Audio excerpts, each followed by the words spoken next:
రామాయణ్ ప్రతి ఒక్కరికి తెలిసిన కథే అయినా ఎన్నిసార్లు చూసినా మళ్ళీ చూడాలని అనిపిస్తూ ఉంటుంది.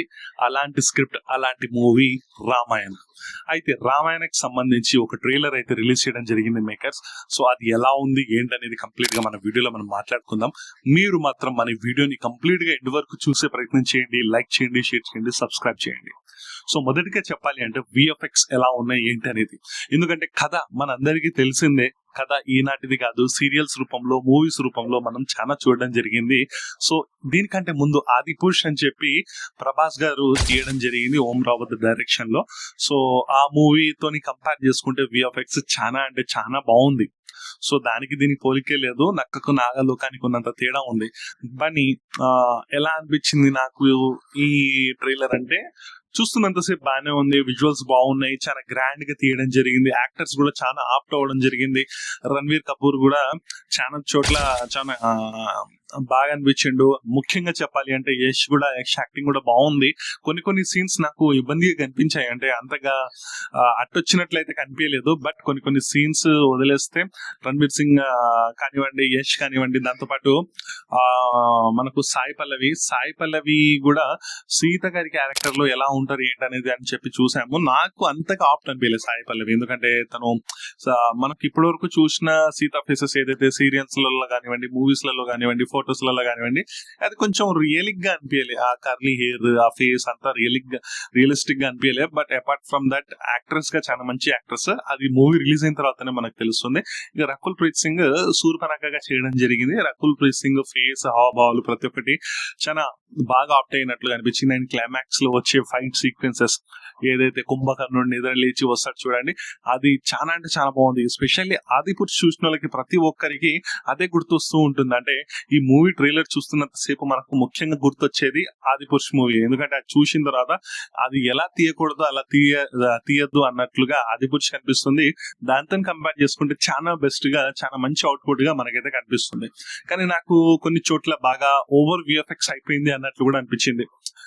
స్పెషల్లీ ఆ పుష్పక్ విమానం సీన్ కూడా కానివ్వండి, కొన్ని ఫైట్ సీక్వెన్సెస్ కానివ్వండి, కొన్ని విఎఫ్ఎక్స్ కానివ్వండి, చాలా ఎక్కువగా అనిపించింది. అంటే నాకు ఎక్కడ తేడా కొట్టిందంటే, ఆదిపురుషుతో కంపేర్ చేసుకుంటే నో డౌట్ చాలా అంటే చాలా బాగుంది, గ్రాండియర్ గా ఉంది, ప్రతి ఒక్కటి బాగుంది. కానీ విఎఫ్ఎక్స్ కొన్ని చోట్ల నాకు చాలా ఎక్కువగా అనిపించింది. అంటే రియలిస్టిక్ గా అనిపించలే, క్లియర్ గా కనిపిస్తుంది విఎఫ్ఎక్స్ అనేది. అండ్ కొన్ని చోట్ల రణ్బీర్ కపూర్ కంటే నాకు ఇక్కడ మహేష్ బాబు ఉంటే ఇంకా బాగుండేదేమో అన్నట్లు నాకు అనిపించింది. స్పెషల్లీ మీకు కూడా ఎవరికైనా అలానే అనిపిస్తే మీరు కూడా తెలియజేయండి కామెంట్ లో. సో కొన్ని చోట్ల రణ్బీర్ కపూర్ అంత ఆప్ట్ గా అనిపించలే, కొన్ని చోట్ల చాలా బాగున్నాడు. అండ్ యష్ యాక్టింగ్ కూడా కొన్ని చోట్ల అంటే ఒక కమర్షియల్ మూవీకి తీస్తున్నాను అన్నట్లుగానే అందులో కూడా యాక్టింగ్ చేసిండు అన్నట్లుగా అనిపిస్తుంది నాకు కొన్ని చోట్ల. అంటే కొన్ని చోట్ల ఎలా ఉందంటే కంప్లీట్ గా బాగుంది, తీయడం బాగుంది, డైరెక్షన్ మరి డైరెక్షన్ ఫాల్టా లేకుంటే మరి ఏదా అనేది తెలియదు.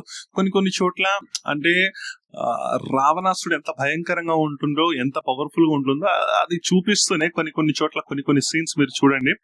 ఆ సీన్స్ వచ్చినప్పుడు నాకు మళ్ళీ రెగ్యులర్ కమర్షియల్ ఫార్మాట్ లో ఒక క్రూరమైన విలన్ అనే రేంజ్ లోనే చూపిస్తున్నాడు అన్నట్లుగా నాకైతే కనిపించింది.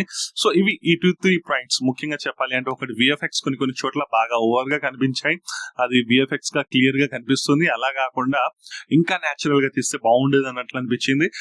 షార్ట్స్ ప్రతి మనకు తెలిసిన కాన్సెప్ట్ కాబట్టి మనకు స్టోరీ గురించి అయితే ఎలాంటి డౌట్ లేదు, దాన్ని చెడగొట్టకుంటే చాలు.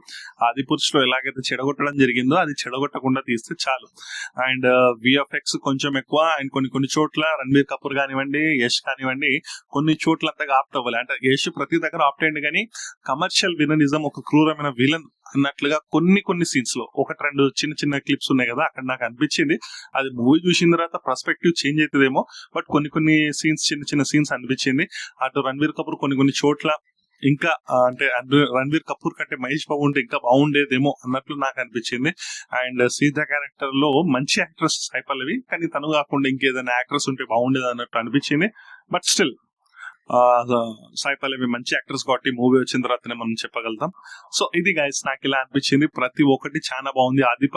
ఆది పురుషుతో కంపేర్ చేసుకుంటే 1000% బాగున్నది. విఎఫ్ఎక్స్ కానివ్వండి చాలా గ్రాండ్ గా ఉన్నది.